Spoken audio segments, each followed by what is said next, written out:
दोस्तों यो यो हनी सिंह ये नाम अपने आप ही सुर्खियों में रहता है, लेकिन इन दिनों एक मीडिया ऑर्गेनाइजेशन को हनी सिंह ने इंटरव्यू दिया है जहाँ पे कई सारे खुलासे हनी सिंह ने किए हैं। तीन मेन पॉइंटर्स हैं। पहला उन्होंने बात की है बादशाह के बारे में कि बादशाह कभी उनके दोस्त या भाई थे ही नहीं, बादशाह उनके क्लाइंट थे।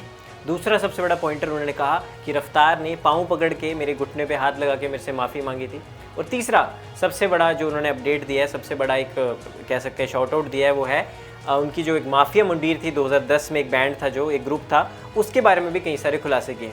अब आज पहले पार्ट में इस वीडियो में हम बात करेंगे कि बादशाह को हनी सिंह ने कहा कि वो मेरे क्लाइंट थे और क्लाइंट और से ना कभी गुस्सा हुआ जाता है, गुस्सा सिर्फ अपनों से हुआ जाता है। अब ये स्टेटमेंट क्यों कही है, इसके पीछे क्या वजह थी, पूरा असली में किस्सा क्या है, आपको इस वीडियो में बताऊंगा। नमस्कार दोस्तों, मेरा नाम है अंकित चंदेल, आप देख रहे हैं इंडियन न्यूज़ का डिजिटल प्लेटफॉर्म। दोस्तों इस पहले पार्ट में हम कवर करेंगे कि हनी सिंह और बादशाह की जो कई सालों से राइवलरी चल रही है, और जब हनी सिंह थोड़े से बीमार थे, 6-7 साल का उनमें गैप आ गया था, उस समय बादशाह ने टेक ओवर ज़रूर किया, लेकिन डिस पे डिस हनी सिंह के खिलाफ बनाते गए। लेकिन हनी सिंह ने आज तक कोई भी डिस अभी तक उनके खिलाफ ना बनाया ना बात की। लेकिन हाल फिलहाल के एक इंटरव्यू में जो उन्होंने दिया है, उसमें कई सारी बातें उन्होंने बादशाह के बारे में बताई हैं, बादशाह को एक्सपोज किया है। तो सबसे पहले आपको बता दो दोस्तों, एक माफिया मुंडीर में बादशाह और हनी सिंह, इक्का, रफ्तार और लिल गोलू, ये 5 लोग उस ग्रुप का हिस्सा थे, मेन जो थे। बाकी तो अगर बात की जाए तो निंजा और जे स्टार भी थे, बाद में उसमें आके बात की जाए तो अल्फाज भी थे। लेकिन मेन जो प्राइमरी अभी किस्से की बात कर रहा हूँ वो है बादशाह और हनी सिंह का किस्सा। अब वो किस्सा क्या आपको बताता हूँ। हनी सिंह ने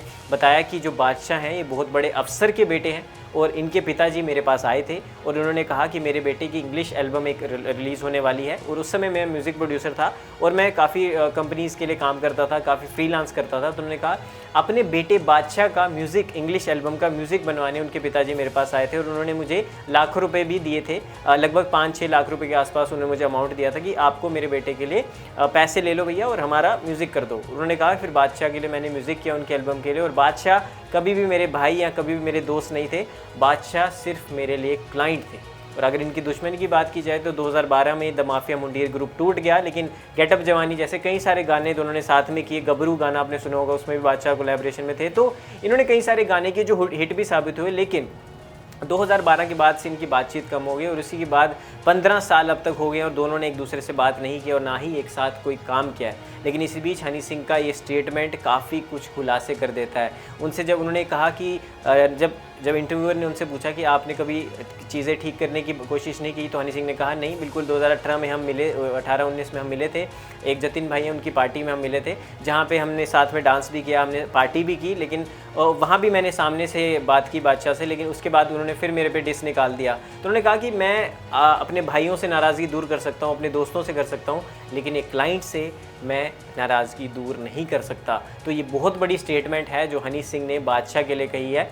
और वो बादशाह को उन्होंने भी कहा कि मैं एक बार को रफ्तार के साथ भी काम कर लूँगा, इक्का, लिल गोलू के साथ काम कर लूँगा, लेकिन बादशाह मेरे साथ काम करना डिज़र्व नहीं करते और मैं ज़िंदगी में भी बादशाह के साथ तो कभी काम नहीं करूँगा। तो दोस्तों ये एक बड़ा स्टेटमेंट है, एक बड़ी कह सकते हैं बात जो है वो सामने रखी हनी सिंह ने कि बादशाह उनके कभी दोस्त नहीं थे। उन्होंने कहा इतने बड़े अफसर के बेटे को माफिया मुंडीर जैसी छोटे प्लेटफॉर्म की ज़रूरत नहीं है, वो बहुत अमीर है, पैसे वाले हैं, तो उनको माफिया मुंडीर में ना ही वो कभी थे और ना ही मेरे साथ उनका कोई ऐसा भाईचारा था। वो he is a client for me और मैं भी उनके लिए म्यूज़िक प्रोड्यूसर ही था जो उनके लिए काम करके दे रहा था उनके पिताजी के कहने पर। तो दोस्तों ये एक बड़ा खुलासा है जो हनी सिंह ने किया है बादशाह के बारे में। अब बाकी और भी 2 चीज़ें जो हमने पॉइंटर्स रखे थे, तो इस पार्ट में दोस्तों इतना ही। अगले पार्ट में मैं आपको बताऊंगा कि रफ्तार ने जब पाँव पकड़कर हनी सिंह से फ्लाइट में जब वो बोर्ड करे थे, वहाँ जो माफ़ी मांगी, वो किस्सा भी आपको बताऊंगा। Wait for part 2। तब तक के लिए दोस्तों इस वीडियो में इतना ही। धन्यवाद।